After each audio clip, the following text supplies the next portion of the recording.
guys, magandang araw sa inyong lahat.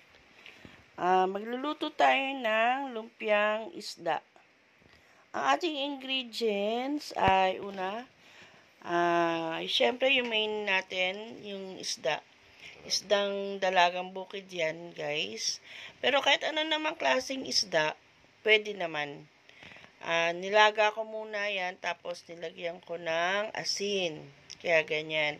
Kasi hihimayin natin yan guys. Tapos, lumpia wrapper.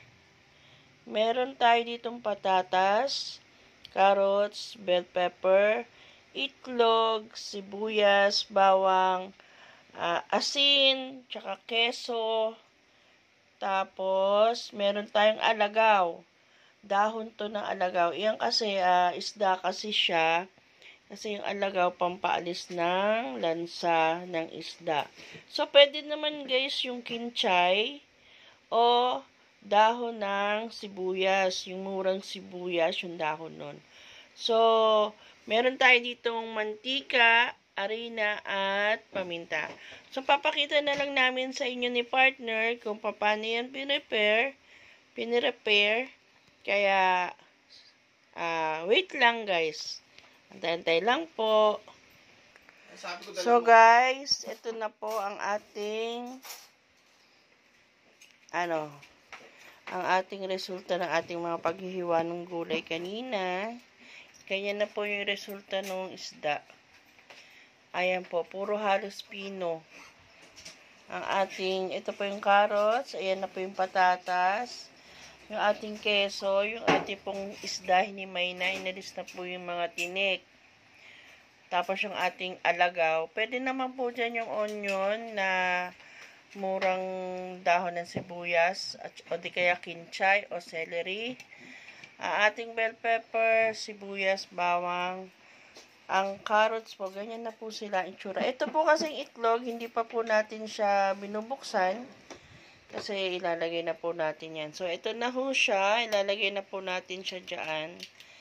So, ayan na po. Meron pong eggs eh. Ay, may eggshell pa. So, imimix lang po natin together ang ating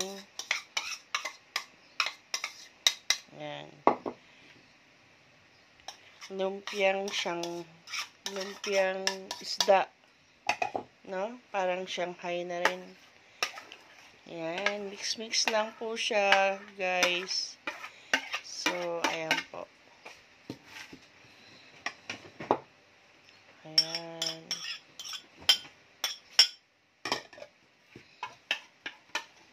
So, haluin po natin yan maigi, guys. So, ayan, si partner naglagay ng 1 kutsara, 2 kutsara ang harina. Lagyan niya rin ng bell pepper, paminta. Pasensya na guys. Paminta po yung kanya inilagay, hindi po bell pepper. At ang ating asin. Depende po sa alat guys sa inyo ha. Kayo na po magtimpla. So, ayan guys, imimix natin maigi yan para ibabalot po natin yan dito sa ating lumpiang wrapper. So, guys, ayan po ang way ng pagra-wrap ng ating lumpiang isda. Ayan. Ganyan po, guys.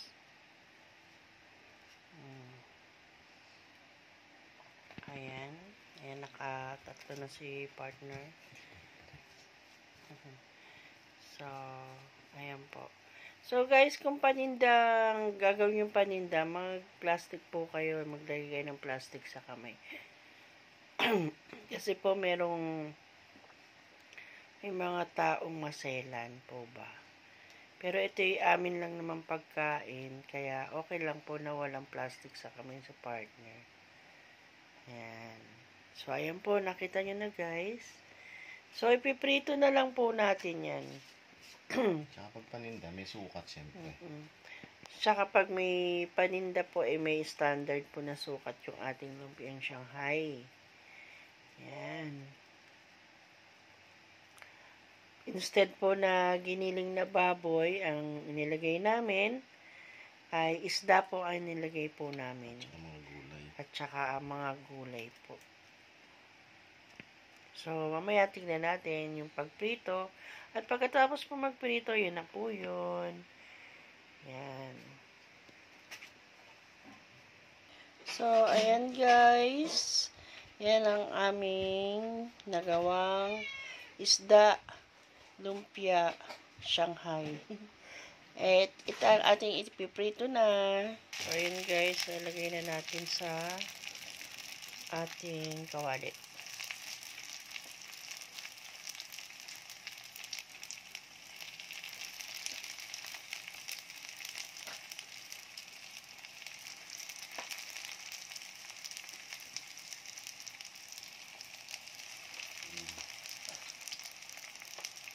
So, pag naging golden brown na yung wrapper, Pwede na yan.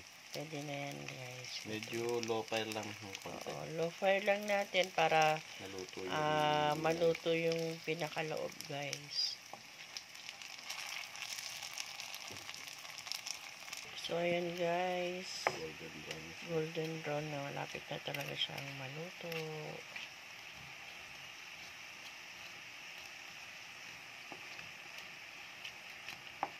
So guys, ayan, hahanguin na natin